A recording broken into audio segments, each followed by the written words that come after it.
pro-divorce, posted by a deleted account. Throwaway, as this might not make me very popular, even in ProRevenge. This all happened to me a few years ago. I told a friend the story of my divorce and I was told to share. This all started a few years ago. I thought we were happy. We were your usual suburban professional couple. Financially secure, healthy, good marital life, 2 kids, 14 female, 9 male at the time. I thought we had a healthy social life. We were going through one of your typical married couple rough patches. Both of us were working long hours, not spending enough time together, and we were going through some developmental problems with my son, and tensions in the house were running a little high. I noticed that she was spending a lot more time on her phone texting with her girlfriends. I didn't think much of it.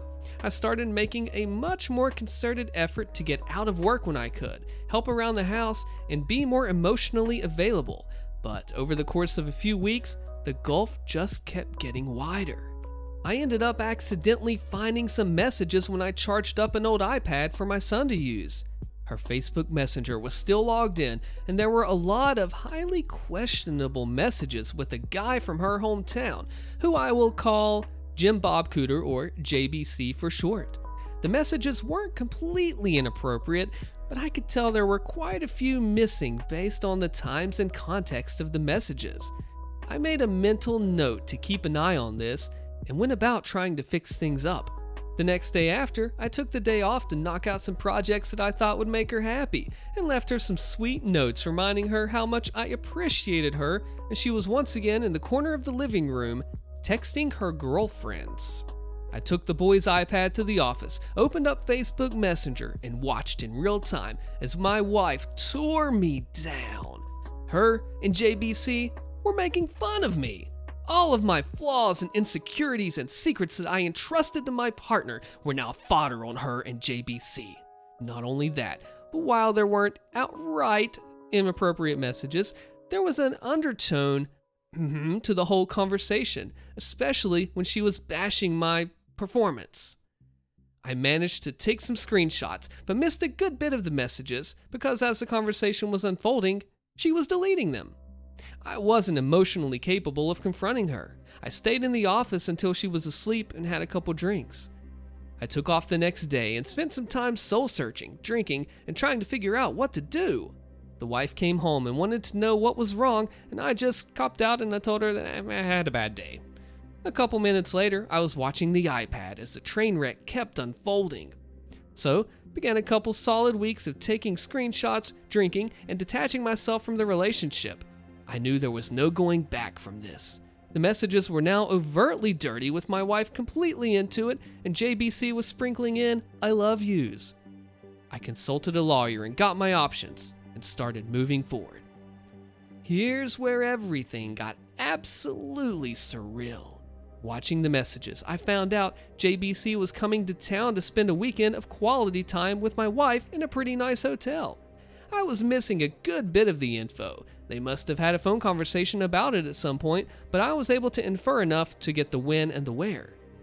Sure as heck, the next day, the wife is buttering me up and wanting to take a spa weekend with the girls to relax, and when she gets back, we can really focus on our marriage. I go with it all the way. It's the greatest idea she's ever had, and I'll do anything to get us back on track. I get with the lawyer and have him draft a strong separation agreement stating that she would move out. She would get weekend visitation, no child support in the interim until the divorce is final. Then I sat through the most agonizing 2 weeks of my life. After all this, most of my feelings for her are completely gone, and I'm just seething with anger like I've never felt before. D-Day arrives. I take the day off work. I withdraw half of any money in my accounts that were joint on, leave her half alone. I had already redirected my paycheck to a new bank. I close our money market account and get a cashier's check for her half and deposit my half in my new account. I stop at Office Max and print out about 75 pages of Facebook Messenger screenshots, and I kill time because I don't want to be at home. She texts me that she's taking off and that she loves me. I tell her to have fun. I show up at the hotel at about 8:30 and call the wife's phone from the lobby. It goes straight to voicemail. They're probably already at it. Whatever. I walk up to the front desk and ask if I can use the phone to be connected to JBC's room. It rings 3 times, and he picks up. Hello? JBC, can you send my wife down to the lobby, please? I don't know what you're talking about, bro. Okay then, I guess I'll have to call Mrs. JBC and get her down here. Totally a bluff. I mean, I knew he was married, and I knew her first name, but that was it. JBC is inaudible, he's shuffling, he's in panic. You got 5 minutes. Click. Not even 2 minutes later, my wife comes walking out of the elevator, looking a little flustered. I sit her down in the corner of the lobby. She starts spewing some BS saying that it's not what it seems and blah, blah, blah, blah. I say, look, I'm not here to argue. The things that are said in this pile of papers are what's going on. The only way I'm not giving a copy of this to daughter, your parents, and emailing it to everyone we know is if you move out immediately. My wife was very prideful. The daughter was going through a rebellious teen phase, and her knowing would probably have forever killed their relationship. Wife was also her parents' golden child, and she always worried about what they thought of her. I didn't have much leverage, and shame was my only card to play. Also, her professional life is built up around her image, so I knew she would protect that at all costs. She's sniffling and mumbling, just inaudible. I say, this is a check for half of the money market account. I've withdrawn my half of the money from all the other joint accounts. You should have more than enough to get a place. She starts to cry a little. I could almost see the different thoughts and waves of emotions going through her, but now was the time to keep pressing. Here's a separation agreement that I think is more than fair considering what's going on. I'm going to need you to look this over, sign it, and leave it at the house when you get your stuff. Do you want to look through these screenshots? No, she says. Okay, go have fun with JBC. Don't come back to the house or I'm going to send this, holding up a ream of screenshots, to everyone.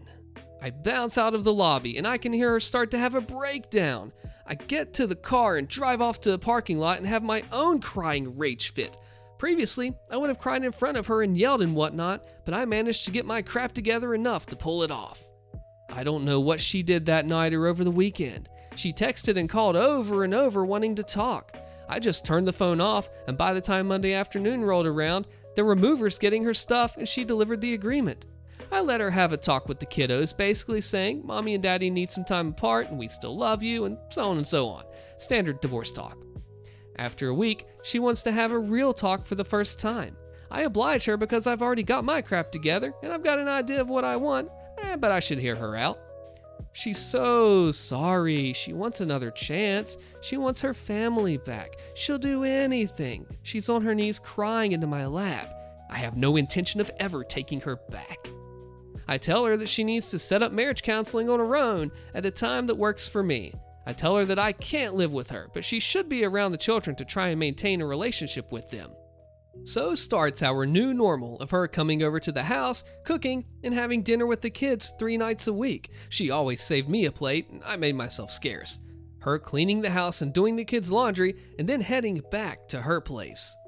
We went to counseling. It consisted of her working through the issues with the therapist, trying to figure out why she did it, her begging for forgiveness, and me stoically playing the victim. I was never going to give her another chance. All I wanted to do was kill time, establish myself as a primary caregiver to the kids, and establish her as not having residency in the house. After a few months, I go to my own therapist and get diagnosed with depression and PTSD.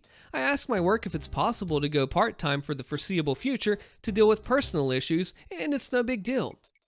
After 6 months of therapy, I told her that I couldn't forgive her right now and that I wanted an amicable divorce, but she is still the love of my life and maybe someday we could give it another try.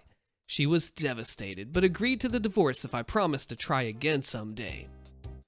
Once the divorce was filed, I needed the kids to want to stay with me. I left a Google search for How to Survive Your Wife's Infidelity up on the shared PC at home, and I left some printed out infidelity articles not so hidden in the kitchen.